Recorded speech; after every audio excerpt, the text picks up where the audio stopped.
Hi again, Gregg Bell, the News Tribune, here at Seahawks headquarters in Renton. Monumental day here at Seahawks.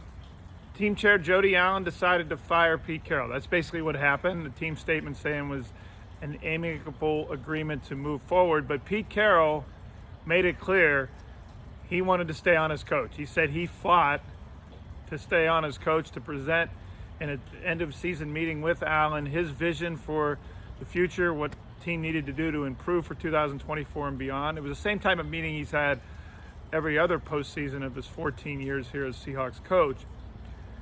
On Sunday, I asked him, do you expect to be the coach next year? He said, yes, I do, at this time. He said he wanted to, and he said, at this time, I do. He said at this time with Bert Kolde, right-hand man for Jody Allen, right-hand man of Vulcan Inc., the operating arm that Paul Allen created to run the Seahawks. Bert Kolde was sitting about 6 feet in front of Pete Carroll in Arizona after the season finale game when Carroll said, I do expect to come back at this time. Well, at this time was a deference to the fact he had yet to meet with Allen in his usual postseason assessment meeting with her. Monday, he had a team meeting with the Seahawks, with all the players. It turned out to be his last one as Seahawks coach.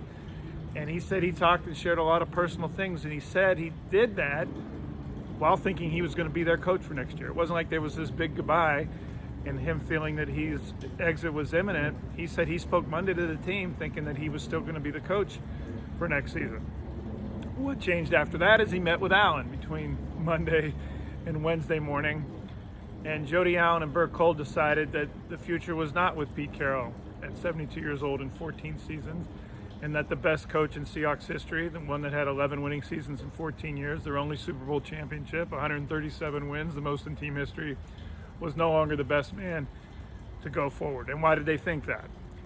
Well, the most damning reason is that the defense in particular, that Carroll is nearest to, the former defensive coordinator and defensive backs coach, that defense has not improved. In fact, in some ways it's regressed in the last two seasons. And the run defense in particular was 30th in the NFL in 2022. The Seahawks knew they were light years behind the San Francisco 49ers in the NFC West along the line of scrimmage, so they spent up to $124 million in new contracts. Plus, they used a generational draft pick, 5th overall in the draft last spring on defense, Devin Witherspoon.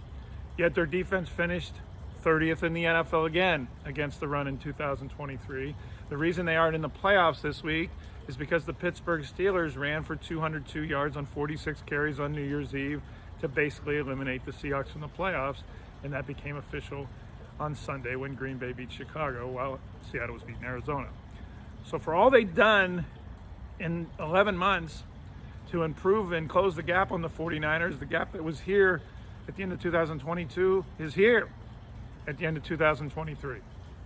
They're definitely inferior in the line of scrimmage to San Francisco and this year to Los Angeles. The Rams beat them both times they met. The Seahawks aren't getting anywhere, and Jody Allen, Paul Allen's sister, the late Paul Allen's sister, decided that we're too far behind San Francisco, and the Seahawks are not getting anywhere they want to go, win the division, home playoff games, the Super Bowl, if they can't beat the 49ers. So they decided a regime change, with Carroll having at least 2024 left on his contract and an option in 2025. Carroll, for his part, didn't make it sound like he wanted to go home to Hawaii and just ride surf for the rest of his time after age 72. He says, people think I'm supposed to go on a cot somewhere.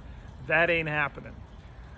We asked about what his undefined role was to be that Jody Allen's statement said he would still have with the Seahawks. He said, we don't know. We'll have to figure that out. He didn't sound too interested in knowing what that was right now. What's next?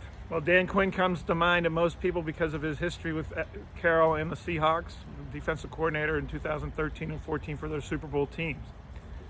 Dallas Cowboys defensive coordinator who's built a successful playoff NFC champion defense. While that makes sense and is convenient for recent history and what he knows about the Seahawks and the success he had here, that to me would be a continuation of Carroll and Carroll's ways and Carroll's philosophies on defense. If they wanted to do that, they would have kept Carroll.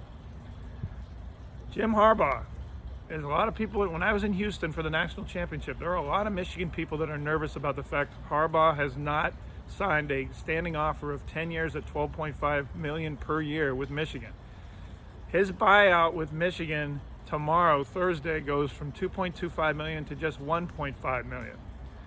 For a coach that made over $11 million this year, that's not an exorbitant fee to buy his way out and get back into the NFL. With this former San Francisco 49ers coach, who was a Richard Sherman tip away from beating the Seahawks on their home field to go to a Super Bowl, come coach in Seattle. Nick Saban retired today as head coach of Alabama. I'm just saying. Anyway, the coaching carousel spins quickly, and Jody Allen and Bert Colt know that, and they made the decision now so they could join into that carousel and get their guy before someone else does. There's 3 names to think about. 2 of them, I wouldn't rule out Jim Harbaugh and his situation and the fact that the Seahawks moved when they did. All that's pretty speculative right now, early in the hours after the Seahawks decided to let go of Pete Carroll after 14 of the most successful seasons in Seahawks history. All my coverage is at thenewstribune.com, on Twitter at GBellSeattle. As always, thank you for watching.